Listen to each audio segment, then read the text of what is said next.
দমকলের প্রচেষ্টায় বড়সড় অগ্নিকাণ্ডের হাত থেকে রক্ষা পেল বসতবাড়ি। শুক্রবার দুপুরে অগ্নিকাণ্ডের ঘটনায় ব্যাপক চাঞ্চল্য ছড়ালো মালদার চাচল শহরের চাচল ব্লকপাড়া এলাকায়। জানা গিয়েছে, ব্লকপাড়া এলাকার বাসিন্দা সিদ্ধার্থ ভট্টাচার্যের বাড়িতে অগ্নিকাণ্ডের ঘটনাটি ঘটে। বাড়ির রান্নাঘরের উনুন থেকে অগ্নিকাণ্ডের সূত্রপাত। এই দিন বাড়ির রান্নাঘরে গ্যাস ফুরিয়ে যাওয়ার কারণে গ্যাসের পাশে উনুনে রান্না চাপাচ্ছিলেন। এরপর সেখান থেকে আগুন ছড়িয়ে পড়ে।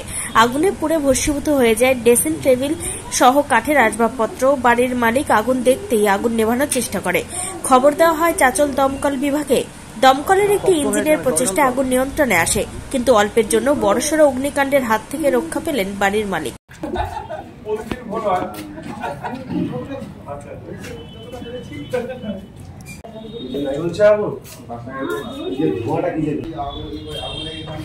ওই ঘরে কি কোনো ইলেকট্রিক হ্যাঁ এখন জল মারা হয়েছে না বলে জল মারা যাবে বলে যদি তোমার ক্র্যাক হয়ে যাবে।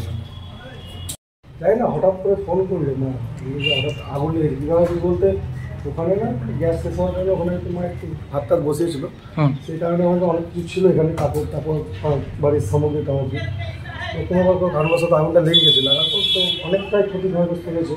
কি ক্ষয়ক্ষতি হয়েছে তবু বলতে পারবো না, এখন তো সবই পুড়ে গেছে, কারণ তো অনেক কিছুই ছিল দেখা। আগুন তো সম্পূর্ণভাবেই এখন নিয়ন্ত্রণ আছে মানে একদম নিভেই গেছে।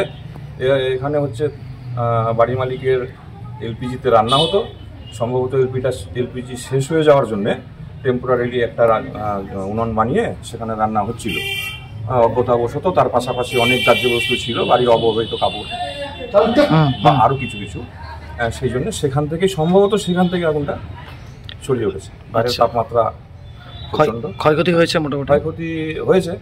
পাশাপাশি এই ঘরটা শুধু রান্নাঘর তো না, এটাতে বসবাসেরই ঘর, টেম্পোরারি রান্না করছিল, যার জন্য এখানে ওনাদের কিছু ব্যবহৃত কাপড় চোপড়, ড্রেসিং টেবিল, একটা আলমারি ছিল, সেগুলো ক্ষয়ক্ষতি।